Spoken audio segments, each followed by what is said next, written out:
তো আজকে যদি ফজলুল কাদের চৌধুরী সাহেবের এই ত্যাগ এবং এই প্রচেষ্টা না থাকতো, আজকে এই চট্টগ্রাম ইউনিভার্সিটি স্থাপিত হবে কিনা, হতো কিনা আমি জানি না।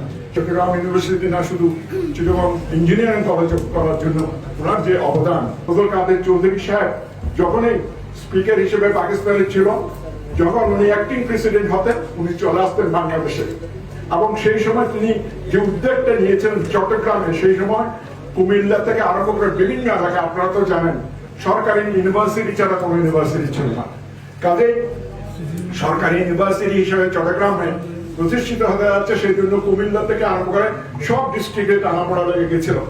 এবং ফজলুল কাদের চৌধুরী সেই সময় যখন প্রেসিডেন্ট হিসাবে, তিনি স্পিকার হিসেবে প্রেসিডেন্টের দায়িত্ব পেয়েছিলেন এই চট্টগ্রাম ইউনিভার্সিটি স্থাপিত করার জন্য, যখন চট্টগ্রাম আসছিলেন, আমরা চিটাগং কলেজ থেকে একটা মিছিল নিয়ে আমরা ওনাকে, যে চট্টগ্রাম রেলওয়ে স্টেশনের লাল বিল্ডিং যেটা আছে, এটা 1962 ইউনিভার্সিটির কথা বলছি, আমরা গিয়েছিলাম। কিন্তু পথে দেখলাম, গিয়ে দেখি যে কুমিল্লা এবং ট্রেনকে অবরোধ করে রেখেছে, চট্টগ্রাম আসতে দেবে না, যেহেতু উনি চট্টগ্রাম ইউনিভার্সিটি স্থাপন করার জন্য উদ্যোগ নিয়ে এখানে আসবেন, সেই জন্য তারা কুমিল্লা ইউনিভার্সিটি স্থাপন করার জন্য এটা তারা বন্ধ করেছিলেন।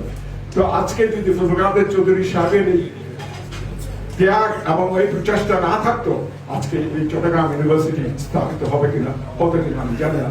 সেই জন্য ওনাকে, ওনার আত্মার প্রতি আমি মাগফিরাত কামনা করছি। এবং উনি যে চেষ্টা করেছেন যে চট্টগ্রাম ইউনিভার্সিটি না শুধু চিটাগং ইঞ্জিনিয়ারিং কলেজ করার জন্য ওনার যে অবদান, সেটাকে আমি স্মরণ করছি।